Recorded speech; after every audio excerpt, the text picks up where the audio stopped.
வணக்கம், நான் உங்கள் டாக்டர் ஜெயந்திசசிகுமார். இன்றைக்கி நான் எதை பற்றி சொல்ல போகிறேன்னா, குரட்டை. இது வந்து ஜென்ரலாக எல்லாருக்குமே இருக்கக்கூடிய ஒரு விஷயம்.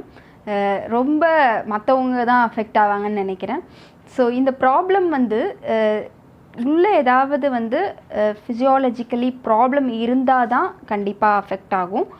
அதை தவிர்த்து வந்து குரட்டை இருக்குது அப்படின்ற மாதிரி இருப்பாங்க. வேறு எதுவும் எனக்கு ப்ராப்ளம் இல்லாமலே கூட இருக்கலாம் வெளிப்படையாக. பட் குரட்டை வரத்துக்கு வந்து ஒரு 3-4 காரணங்கள் இருக்குது. அது என்னன்னு பார்க்கலாம் வாங்க. ஃபர்ஸ்ட் திங் என்னென்னா, இது வந்து ஃபேஸ்க்குள்ளவே இருக்கக்கூடிய ஒரு விஷயம்தான்.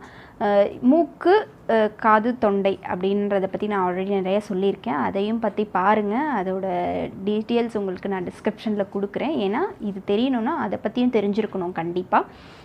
இப்போ என்னென்னா, ஃபர்ஸ்ட் திங் வந்து அடினாய்ட்ஸ்ன்னு சொல்லுவாங்க. அடினாய்ட்ஸ்னால் நம்மளோட நேசோஃபெரேஞ்சியல் பார்ட், அதாவது நம்ம மூக்குக்கு பின்னாடி தொண்டை பகுதி இருக்குது இல்லைங்களா.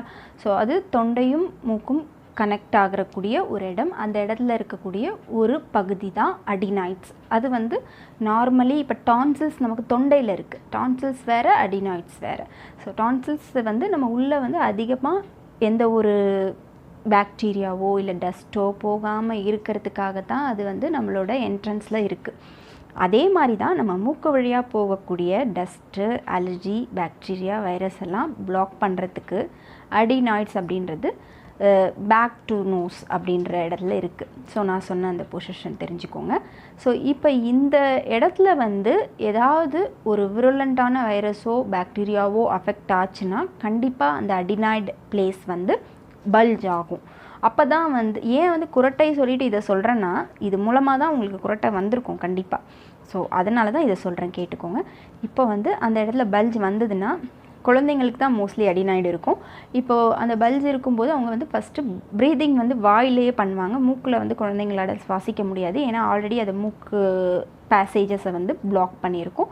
ஸோ அப்போ அதை வச்சு நீங்கள் கண்டுபிடிக்கலாம் குழந்தைக்கு வந்து உள்ளே ஏதோ ப்ராப்ளம் இருக்குது அப்படின்னு சொல்லிட்டு. குழந்தைங்களுக்கு கூட அதனால ஸ்னோரிங் வரதுக்கு சான்சஸ் இருக்குது. அது தவிர்த்து அவங்களுக்கு ரன்னிங் நோஸ் இருக்கலாம், ஸ்னீசிங் இருக்கலாம், ஃபீவரிஷ் ஃபீல் இருக்கலாம். இந்த மாதிரியான ஜென்ரல் ப்ராப்ளம்ஸ் தவிர்த்து ஸ்னோரிங்கும் இருக்கலாம்.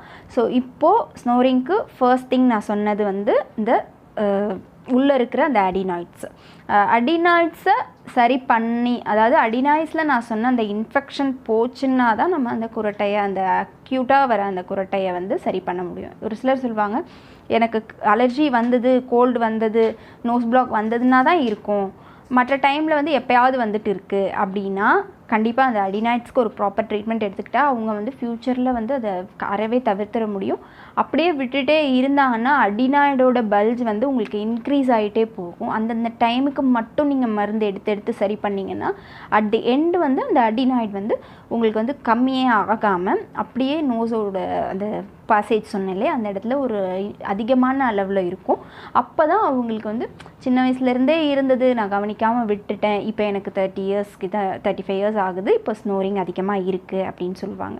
ஸோ இதுக்கு காரணம் இதுதான். ஸோ இப்போ ஒன் திங் அடினாய்டு. ரெண்டாவது வந்து நம்மளுக்கு வந்து தொண்டையில் டான்சில்ஸ் இருந்தால் கூட இந்த மாதிரி ஸ்னோரிங் வரும், குரட்டை வரும். டான்சில்ஸ் வந்து அதுவுமே எல்லாமே நீங்கள் பர்த்லேருந்தே பாருங்கள். சின்ஸ் பர்த்லேருந்து தான் நமக்கு ஆரம்பிக்கும். நம்ம கவனிக்காமல் விட்டுருப்போம், இல்லை அதை பற்றி நமக்கு எந்த ஒரு இதுவும் தெரிஞ்சிருக்காது. ஸோ அப்போ சிம்டமேட்டிக்காக குழந்தை தொண்டை வலிக்குது, ஏதாவது முழுங்கும் போது வலிக்குது, சாப்பிட முடியல, தண்ணி குடித்தா கூட வலிக்குது. இப்போ அது டான்சில்லைட்டிஸில் கூட உங்களுக்கு ஃபீவர் இருக்கும். ஸோ அந்த மாதிரி ஃபீவர் இருந்ததுன்னா கூட நீங்கள் அதை வந்து அதுக்கு ப்ராப்பர் ட்ரீட்மெண்ட் எடுத்து டான்சில்ஸை ரிமூவ் பண்ணக்கூடாது. ரிமூவ் பண்ணிட்டாலும் இந்த பிரச்சனையால் அஃபெக்ட் ஆவாங்க. ஈவன் அடினாய்ட்ஸ் ஆகட்டும், மூக்குக்கு பின்னாடி இருக்க அந்த அந்த பார்ட் ஆகட்டும், இந்த மாதிரி தொண்டையில் இருக்க அந்த என்ட்ரன்ஸ் பாத்வே டான்சில் ஆகட்டும், ரெண்டையுமே ப்ராப்ளம் வருதுன்னு கண்டிப்பாக எடுக்கவே கூடாது. சர்ஜரி பண்ண சொல்கிறாங்களே, அப்போ என்ன பண்ணணும்னா கண்டிப்பாக சொல்யூஷன் ஹோமியோபதி தான். ஹோமியோபதியில் எடுத்து அந்த அடினாய்ட்ஸையும் அந்த டான்சில்ஸையும் நீங்கள் சேவ் பண்ணிக்கணும் கண்டிப்பாக. அப்போது உங்களுக்கு இந்த மாதிரி ஃப்யூச்சரில் ஸ்னோரிங், அதாவது குரட்டை பிரச்சனைகள் வரவே வராது. ஸோ அடினாய்ட்ஸ் ஒன்று, டான்சிலைட்டிஸ் ஒன்று. மூன்றாவது விஷயம், நமக்கு சைனசைட்டிஸ் இருந்தால் கூட அதன் மூலமாக நேசல் பாலிப்னு சொல்லுவாங்க, அதன் காரணமாக இந்த மாதிரி ஸ்னோரிங், குரட்டை ப்ராப்ளம் வரலாம். இப்போ சைனஸ் இருந்ததுன்னா அவங்களுக்கு வந்து ஜென்ரலாகவே நான் வந்து சைனசைட்டிஸ் பற்றி சொல்லும்போது சொல்வேன், தலைவலி இருக்கும், தலை பாரம் இருக்கும். அவங்களுக்கு வந்து ஈவன் வந்து தலையை தவிர்த்து காது, அதுக்கப்புறமா வந்து நம்மளுக்கு மேண்டிபிள் அப்படின்னு சொல்லுவாங்க இல்லையா, இந்த இடத்துல வலி வர்றது, அப்புறம் கண்ணுக்கு கீழே வலி வர்றது, ரன்னிங் நோஸ் இருக்கிறது, டஸ்ட் அலர்ஜி வர்றது, ஃபீவரிஷ் ஃபீல், இது எல்லாமே ஏதாவது 1-2 இருக்கும். இதை தவிர்த்து அந்த ரன்னிங் நோஸ் ஏன் வருதுன்னா உள்ள நீர் கோத்துட்டு இருக்கிறதுனால. அது அதிகமாக ஆகிட்டு அந்த டைமுக்கு மட்டும் அலர்ஜி டேப்லெட் போடுறவங்க இருக்காங்க. ஸோ அந்த டைமுக்கு போட்டு ஓகே அப்படின்னா ஓகே ஹாப்பி. பட் அதே வந்து கண்டினியூஸாக 1 வீக் ஒன்ஸ் வந்து எடுத்துகிட்டே இருக்கேன் அப்படின்னா என்ன ஆகும்னா அந்த அலர்ஜி மட்டும் உங்களுக்கு போகும். ரன்னிங் நோஸ் வராது, ஸ்னீசிங் வராது. பட் உள்ளே என்ன ஆகும் அப்படின்னா நோஸ்க்குள்ளே சின்ன சின்ன கட்டி மாதிரி வரும், நேசல் பாலிப்னு சொல்லுவாங்க. ஸோ அப்போ இருந்து அவங்களுக்கு என்ன ஆகும்னா, சிலர் சொல்லுவாங்க நோஸை டச் பண்ணாலே தும்மல் வருது அப்படின்னு சொல்லுவாங்க. ஒரு சின்ன டஸ்ட், இப்போ ஜென்ரலாகவே வீட்டுக்குள்ளே ஏதாவது ஒரு டஸ்ட் இருக்க தான் செய்யும். அவங்க வந்து they are more prone to get அந்த டஸ்ட் அலர்ஜி. ஸோ அந்த டஸ்ட் அலர்ஜி வரவங்களுக்கு வந்து இந்த ஸ்னோரிங் வந்து அதிகப்படியாக இருக்கும். ஏன்னா காஸ் வந்து நீங்கள் பார்த்தீங்கன்னா சைனசைட்டிஸ் தான், ஆனால் அதன் மூலமாக கூட ஸ்னோரிங் வரும். ஸ்னோரிங் ஏன் வருதுன்னே தெரியாமல் இருப்பாங்க இல்லைங்களா, அதுக்காக நான் சொல்கிறேன். ஸோ குரட்டை காரணங்கள் இந்த 2-3 விதமான காரணங்களை சரி பண்ணிக்கிட்டால் குரட்டை வந்து ரொம்ப ரொம்ப ஈஸியான விஷயம். அதுக்காக நம்ம வந்து வெளியே ஒரு சில விஷயங்கள் இருக்குது நான் சொல்கிறேன். வெளிப்படையாக பண்ணக்கூடிய விஷயங்களை தவிர்த்து இன்டேக்காக மெடிசன்ஸ் எடுத்தால் தான் கண்டிப்பாக சரி பண்ண முடியும். ஹோமியோபதியில் அதுவும் சைட் எஃபெக்டே இல்லாமல் குரட்டையை கம்ப்ளீட்டாக போக வைக்கிறதுக்கு நிறைய மருந்துகள் இருக்குது. இன்றைக்கி நைட் நான் தூங்கணும், என்னை சுற்றி இருக்கவங்க அஃபெக்ட் ஆகுறாங்க, ரொம்ப ப்ராப்ளமாக இருக்குது. ஏன்னா குரட்டை வந்து நிறைய ப்ராப்ளம்ஸை கொடுக்கும். ஸோ அப்படி இருக்கிற பர்சனல் இஷ்யூஸை கூட நம்ம வந்து குரட்டையை சரி பண்ணி கொடுக்க முடியும். அதுக்கான தீர்வுகள் நிறையா இருக்குது. ஒரு சின்ன டிப் நிறைய பேர் கேட்குறாங்க, அதனால் சொல்கிறேன். ஆனால் இது வந்து 99% ஹெல்ப் பண்ணும்.